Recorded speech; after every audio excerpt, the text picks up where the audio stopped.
While classrooms across Eastern North Carolina stand empty and students and teachers are tucked away at home, we know a great secret. Learning can happen anywhere. In fact, learning can happen everywhere. Welcome to Eastern Carolina Education Connection, a partnership with WNCT and Pitt County Schools. We're here to connect and reconnect with students, teachers, parents, and community during this unique and remarkable time in our state's history by helping you learn from right where you are. Hi friends, hi Miss Jessica. We get to take a trip today. We're going to go to an apiary today. We're going to take a trip first on the Magic School Bus inside a beehive. This is a great book written by Joanna and illustrated by Bruce Deegan and published by our good friends at Scholastic. And we've got Trudy Garris, the media coordinator at Stokes School, that's going to come out and read this book with us. And then she's going to take Poppy out to an apiary, which is a beehive. And we're going to learn all about one of the most valuable insects in the world, our honeybees. Take it away, Miss Garris.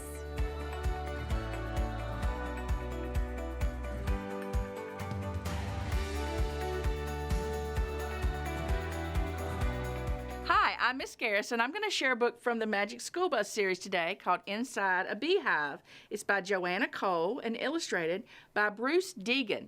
And this book you will find in the nonfiction section of your library. However, there are a lot of fictional elements, and at the end of the book, we'll see if we can identify those. So look for both the nonfiction and the fictional elements in our story.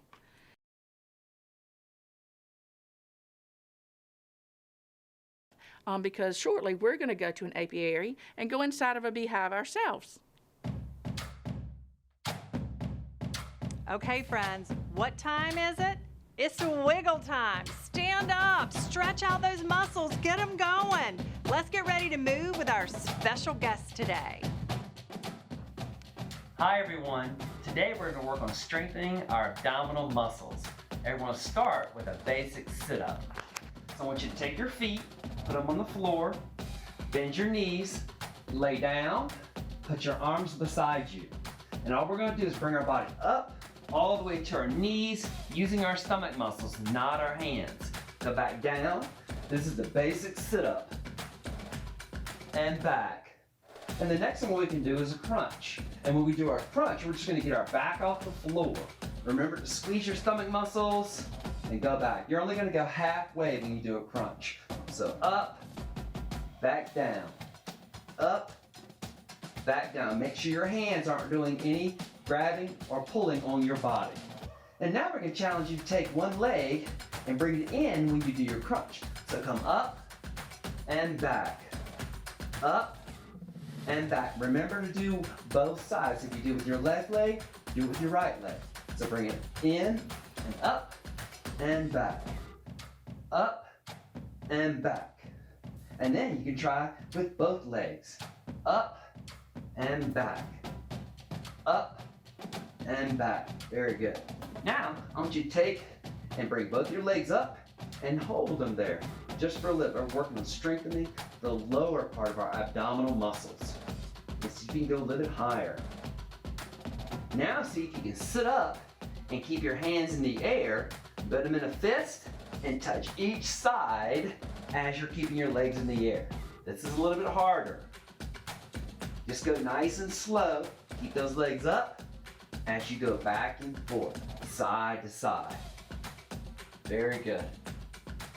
Now, our challenge for you is to see if you can do sit-ups for 1 minute.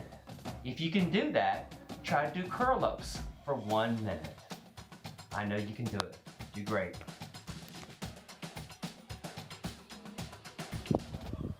Welcome to Garris Farms.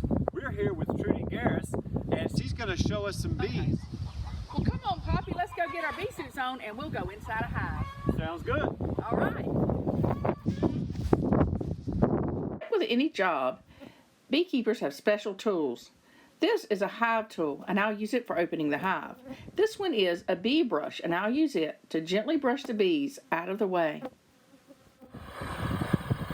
A smoker is a tool that beekeepers use to both calm the bees and encourage them to move safely out of the way. First, let's go into this hive and check on the honey that the bees are making. We have just put the honey super on a little while ago, so the honey isn't finished. But they're working on it. Let's look and see. So I'll take the top off first, and then the inner cover.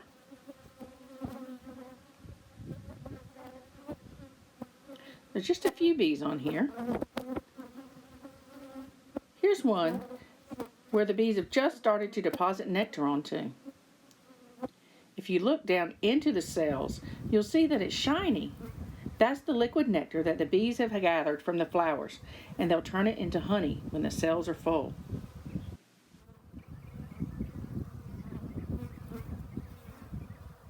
We'll leave these bees alone since they're working on honey, and we'll go into another hive to look at a brood nest, which is where the queen is laying her eggs, and then the larvae develops into new bees.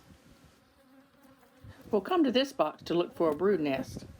The bricks on top are just to hold the lid down if we have a strong breeze.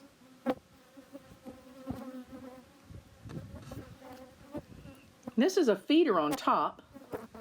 This is a new hive, so they're still making new comb. So we feed them with sugar water, and it looks like they're empty.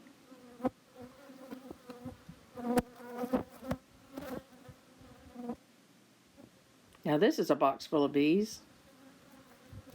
Let's see what's going on in this top box. So first I'll take a frame out from the edge so I can get to the center to see what's going on. The bees stick the frames together with something called propolis, which they make from tree sap.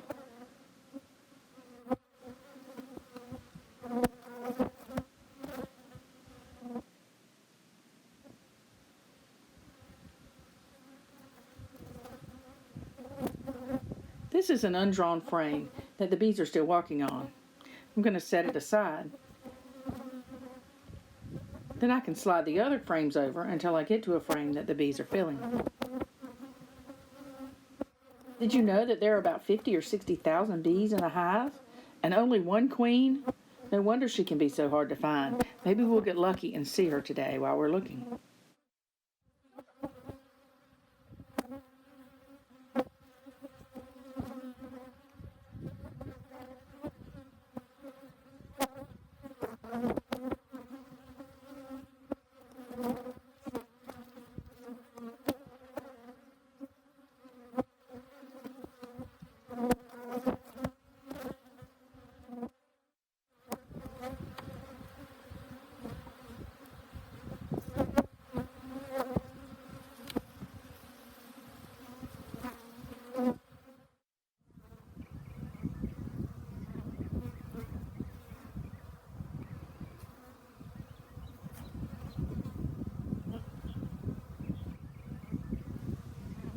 Here's a nice frame. So if we look right here, around the top of the frame, we can see some capped honey cells. That means the bees have gotten all the moisture out that they need to so that the honey will stay fresh until they need it. Capping it is like putting the top on a bottle to save it for later.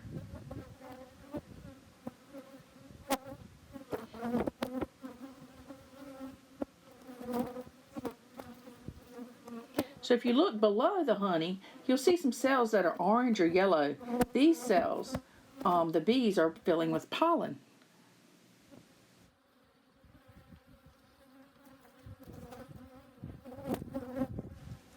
So look at this one. It has a semicircle of honey at the top. The bees are getting this frame ready for brood. They like to have their food close by when the queen lays eggs in the center cells of the frame. But she's not laying in this one yet. So I'll put it on back. Can you imagine if someone was coming into your living room and moving your furniture all around? That's kind of like what we're doing to the bees today. So they're getting a little grouchy with us. And also it's very breezy today and the bees really don't like the wind.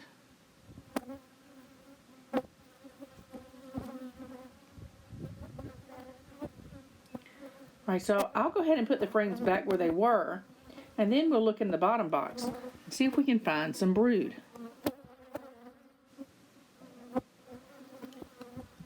So I'll set the top box aside so we can see what's going on in the bottom of the hive. The bees have stuck it together nicely with propolis.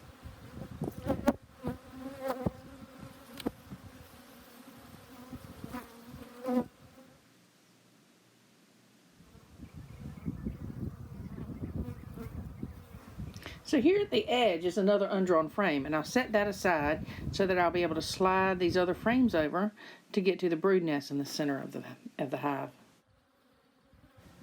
I'm going to give the bees a little smoke. The smoke serves to calm the bees a little by masking the alarm pheromone.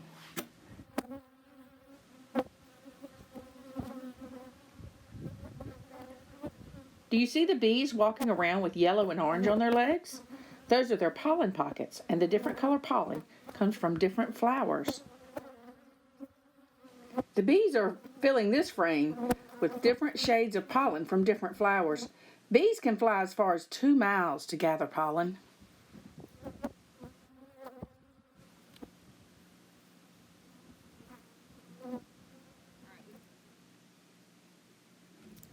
All right, now here is a nice frame full of brood.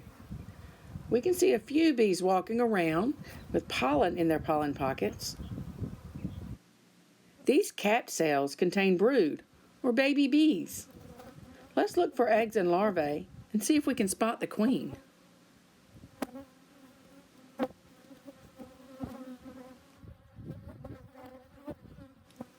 Look, there she is. The bee with the blue dot on her is the queen. Notice that she has a long abdomen. Beekeepers mark their queens with a dot of paint to make her easier to find. If we look down into these cells, we can see the white larvae curled up at the bottoms. After a few days, the workers will cap the brood cells and the bee will continue to develop. After a total of 21 days from the time the egg is laid, a fully developed worker bee will emerge. And look, here are a few emerging just now. You can see their faces as they chew their way out of their capped cells. Let's go ahead and put this hive back together, being as careful as we can not to injure any of the bees.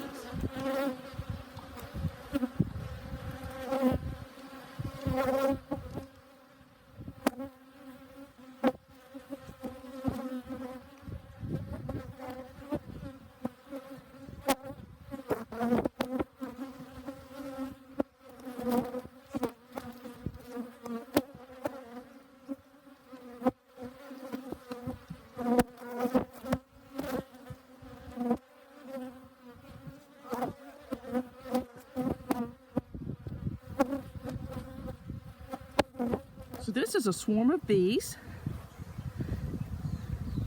Their home got a little too crowded, and so they left out with their queen, and they're going to be looking for a new house. But since we found them, we're going to give them a new house.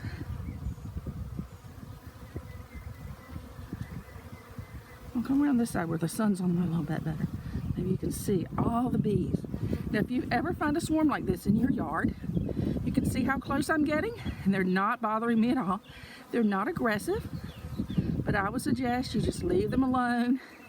And if you know someone who keeps bees, call them and they'd love to come get the swarm. But they'll leave in a day or two whenever they find a suitable spot for a new home.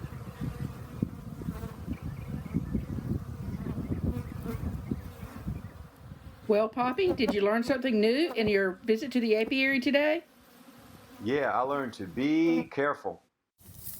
Whether you live in the city or out in the country, plants for pollinators are all around you. So we're going to see if we can identify some today together. And I challenge you, after you watch this, to go outside with your family, to your own backyard, to the fields and woods near your house or in your own neighborhood, and see how many plants that you can find to support the local pollinators and honeybees. Maybe the common dandelion, white Dutch clover, and purple henbit look like weeds to you, but to pollinators, especially honeybees, they are some of the first sources of nectar and pollen after a long winter. If you have camellias in your yard, they'll provide early nectar as well. Bees also love the hollies that may be growing in your woods or that you may have planted right in your yard when they're blooming. The state flower, the dogwood, is another popular tree for pollinators like the honeybee. Do you have fruit trees in your yard? The bees are important to help the fruit trees make their fruit, and the fruit trees provide lots of pollen and nectar for the bees as well. So waxleaf privet, and look, there's a honeybee visiting it now.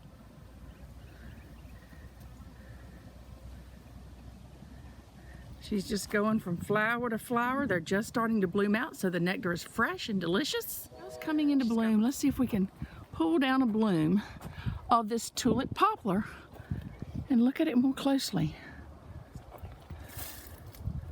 Look at that beautiful flower, but they all face upward, so you might not even realize that your tulip poplar has these beautiful blooms all over it.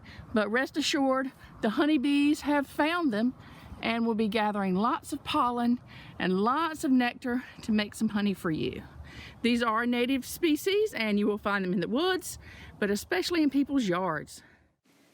Here's a redbud in full bloom. This is an ornamental tree that you might find planted in someone's yard. Pollinators love these beautiful pink flowers. I hope you've enjoyed our walk at the Pitt County Arboretum, as we have looked for pollinators and flowers for pollinators, and I hope that you will take some time to go with your family into your own backyard and neighborhood to seek out plants for pollinators and look for some pollinators. I'm so glad we got to spend this time together on Eastern Carolina Education Connection, and I'm really looking forward to our next episode where we can learn and explore together from right where you are. You can also connect with us on Facebook using the information below. We look forward to seeing you for our next episode.